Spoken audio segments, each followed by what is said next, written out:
What is up, guys? Welcome back to Beyond the Barrel Bourbon. I'm back with you, Eric. That is Phil. I'm Phil. Uh, Bardstown sent us a sample of the new Bardstown Origin Series High Wheat Bourbon. Released Friday, I believe.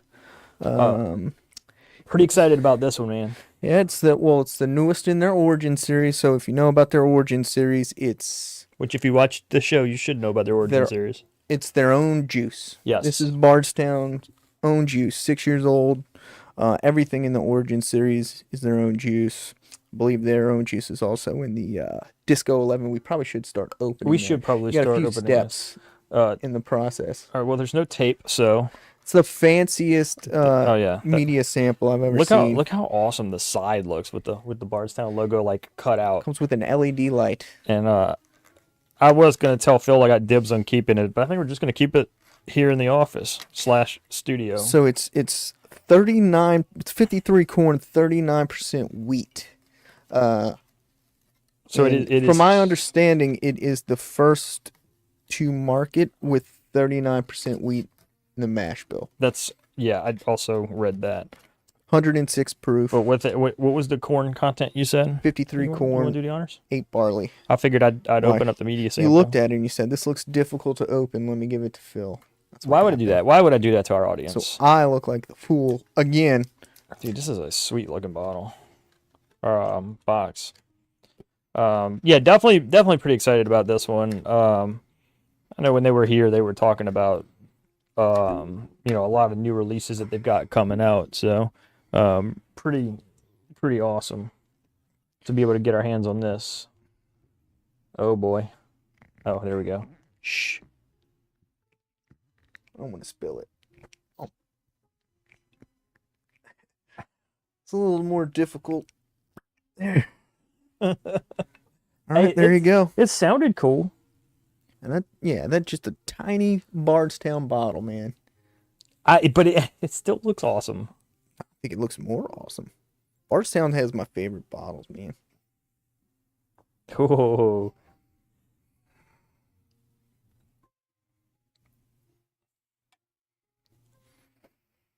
Where do you want to put that?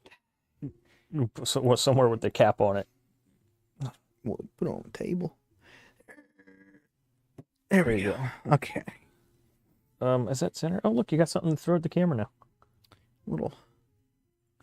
Oh, man. Nice and centered. Dude, you can smell the Bardstown, man. Like they have a distinct note.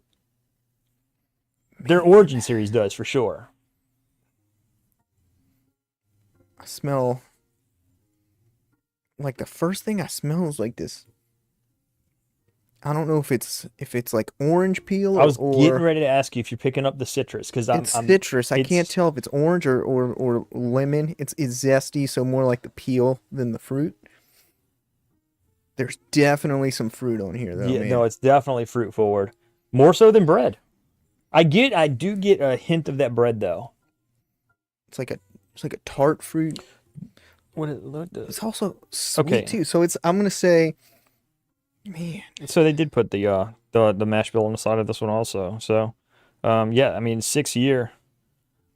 It's kind of tart like an apricot. Distilled and bottled by Bardstown Bourbon Company, Bardstown, Kentucky. That's awesome, man. So there's like some kind of citrus zest, orange or lemon. Do you get? I'm starting to get a little.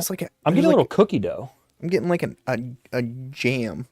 Do you get an apricot jam? Do you get cookie dough? No. I get cookie dough, man. Like an apricot, yeah, just apricot jam. Maybe a little peach because a little sweet. I do get like vanilla, a good bit of vanilla on this as well. Maybe that's what I'm picking up as the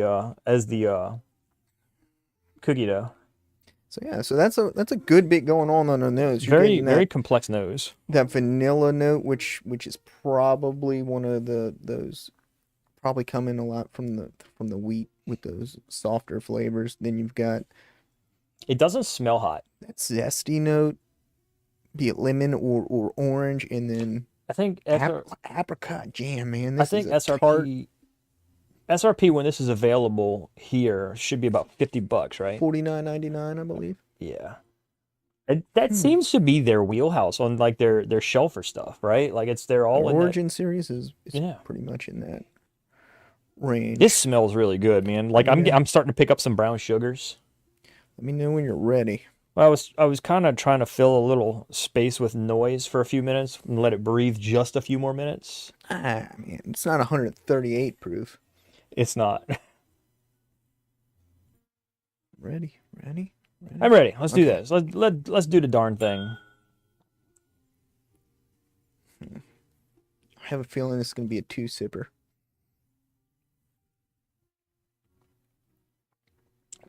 Very bready, very buttery, I'm not getting a whole lot of bread. to be very honest with you. creamy. It's very creamy. I mean, that is Um, very desserty. The stuff on the nose is definitely coming through. I'm definitely getting that kind of apricot jam note. So But there's almost like a you're getting a lot more fruit on this than I am. I'm getting a lot of fruit on. I got it on the nose. I'm not getting it on the palate. I mean, I'm getting more like breadiness. I'm getting I more. think what you're getting is bready. I'm getting it as almost like this oatmeal note, Yeah, that's but it's not just like almost like a maple flavored oatmeal kind of note. Definitely some vanilla. What's surprising to me is that dude. I think I like this better than the bottle of Bond. I'm getting some spices on here that I would traditionally get from a rye bottle.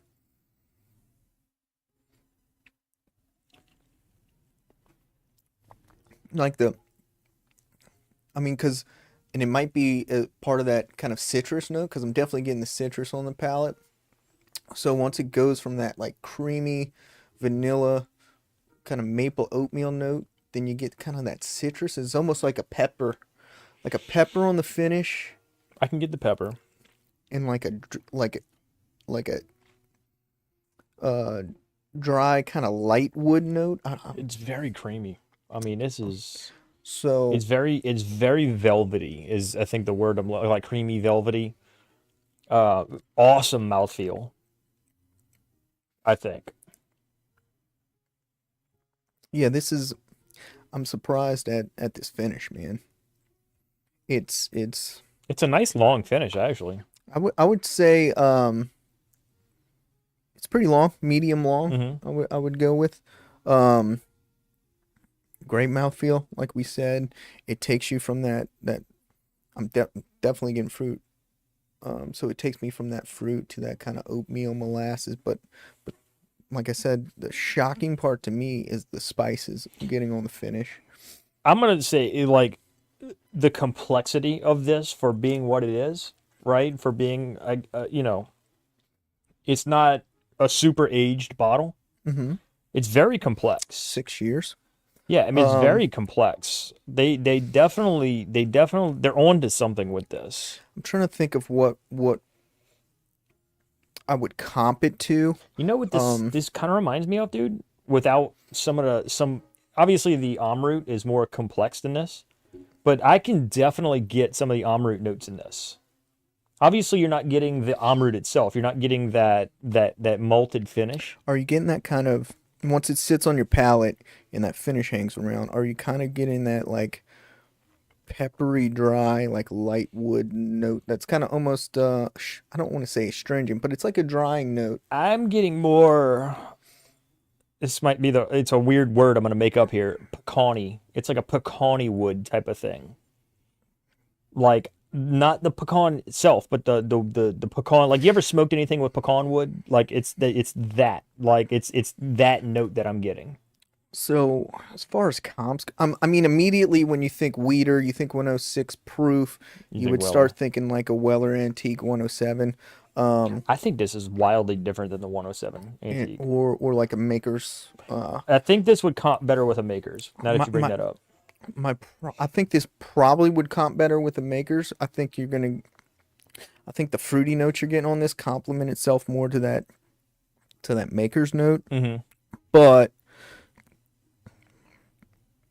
like this is giving me more kind of a that oatmeal-y note. I feel like you would still be able to pick it out. But you're talking about I think like a Maker's cash strength, 46 cash strength, about 1010 proof. The 107's 107 proof, obviously. So you're talking about 2 bottles there that are about MSRP. Same Because we price. know how Weller's going to be is about in that $50-$60 MSRP range. Right. This one's coming in at $49.99. I would You say know where I'm starting to get on this now? The you know that dark pumpernickel rye note from the Middle West? it's been a long time since I've had Middle West That's now, for sure. that's kind of what I'm getting on here. It's kind of like that kind of rye, not so much like your traditional. I mean, I guess I can I say mean, there's no rye in this. I know. And that's what's shocking to me, the spice we're getting I'm a fan. on that I like palate. it. Is this a buy for you? It's definitely a buy at I mean, $49.99. I do agree with you. I think honestly the Black Label weeded origin, not an awful comp for it. I think just like the others, you'd be able to tell which is which. That's a little more. Yeah. Do you find well based on so like we both had But I and do enjoyed. think this is better than. I think I this is, do think this is better than the Black Label. and that's where I was going with this. Like I think this is I don't want to say the word far better, but I mean I think this is a significant upgrade. I'm enjoying the finish on this one. I'm enjoying that kind of spiced, You want to peppery light wood on you there. want to take a dabble at tips on this? Um, I think this is going to be higher for me than what you would think. well, when you say that, now I'm thinking, I mean, it's not going to be in the 90s. yeah, but I mean, um, I'll go ahead and give it 82. And you know, it's funny. I'm thinking 81, 82. I'm at 83. Taking into account that, price point and everything like that, that would put it square in the territory to buy at $50. In fact, I'd go a little above that as I well. would too. I'm wondering if this is going to be readily available. I would assume, kinda just like the most of their regular- other Origin series. It might be hard to get a little bit at first. I know a lot of the times that Black Label weeded went away. Mhm. Well, not went away, but in this area at least, it sold Yeah. the most. So it was hardest to find, especially early on. Now you can kind of find it all the time, so it's probably going to be similar to that. Yeah. Once it hits the shelves, people will kind of scoop it up and give it a go. Yeah. But definitely buy $49.99 For sure. Um, For sure. sum up, apricot jam on the nose for me, vanilla for sure, that citrus zest, lemon, orange, close Yeah. to me. I don't know. But what's selling it for me is you get those notes on the palate, but that finish with those spices kicking in that I was not expecting on something with 39% Yeah. wheat and no rye. That's the deal sealer for me on this one. Yeah, and I guess for me, the deal sealer for me is that Also, it's Bardstown. it's puff. Bardstown can do no wrong, man. Like I'm to that point now where I've had enough from them that it's I have not had a disappointing pour from Bardstown. I can Agreed. firmly say that. But no, I guess in conclusion for me, the notes that you're talking about on the nose, I definitely got more of a like a cookie dough nose. Okay. But the complex creamy mouthfeel, it definitely it'll take your palate on kind of an adventure. Not like the Amrut where it's going to be from here to here, but it's you don't expect that out of a $50 bottle in general. You know what I mean? You don't expect that out of a 6-year bourbon. So, but other than that, guys, listen. Again, thank you Bardstown for sending this our way. We truly appreciate it. I'm glad it scored well. I mean, that's one of the higher ones that we've scored for sure. So, with that being said, we will catch you next time. I don't know. We got a couple of things we're doing this week, so Secret. it's a big secret, but there may be some kind of sample giveaway in there, so stay tuned. So, Fill out. Fill out. Ooh. Jesus.